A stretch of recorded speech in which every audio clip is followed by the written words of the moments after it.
Oh, Buck, you do go on so. When we think of the Civil War, this is what we think of. Genteel parlors, beautiful Southern belles, and those who served in our Confederate Army. But other parts of the country were affected by the Civil War too. Even those Northerners. Okay, Buck. I just said he served in the Army. I didn't say he wore a uniform. Oh, Buck, you're such an animal. The Civil War had an effect on the whole country. And in this story, you're going to read about how it had an effect on women, because if you're here, somebody's making you read Little Women by Louisa May Alcott, published in September of 1868. Louisa May Alcott was born in 1823 in Pennsylvania, though her family moved to Concord, Massachusetts, where she really spent most of her life.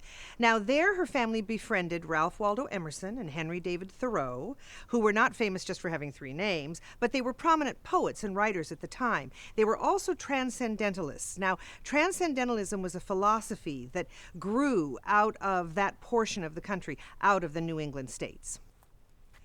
Now, transcendentalists believe in the inherent or natural goodness of all things, people and nature. Now, in people, this purity is gained through self-reliance. Transcendentalists believe in the power of the individual and the importance of independence. Now, none of this was lost on our little Louisa. Now, by 1861, the southern states had seceded from the Union. That means they separated themselves. They elected Jefferson Davis president. They formed an army. They captured Fort Sumter. The war between the states was on. Now, it's probably about now that there was kind of a merging of Louisa May Alcott, the author, and her character Jo March in the book, because when word hit Massachusetts that the war had started, Louisa, of course, wanted to go to fight. She couldn't, though, because she was a woman. Now, the war effort did some interesting things for women. Women did contribute greatly to the war effort. They were nurses, some of them were even spies, and because of this war effort, actually, it was the first time in U.S. history that women worked outside the home. Now, in Chapter 1, we meet all the little women, Jo, Meg, Amy, Beth. Now, Louisa May Alcott's real sisters were Anna, May, and Elizabeth. We also meet their mother, Marmee. Of course, her father is gone. He's serving in the Civil War.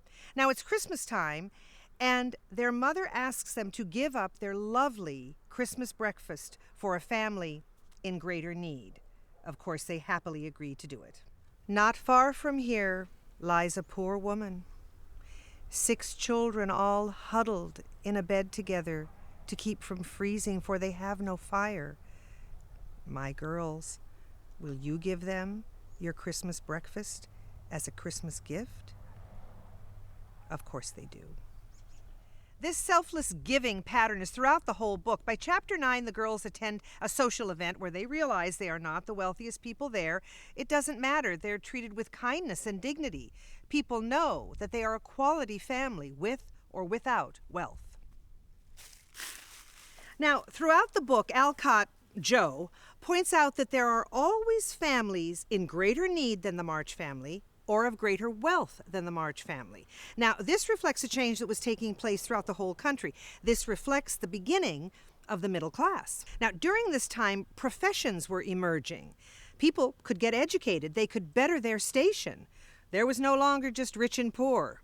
Now, there was in between. But the loudest and clearest message in all of Little Women is that of equality. Jo, Alcott's voice, really stretches the boundaries of womanhood for that time to reach for and gain independence, recognition, a career, and ultimately acceptance for who she was.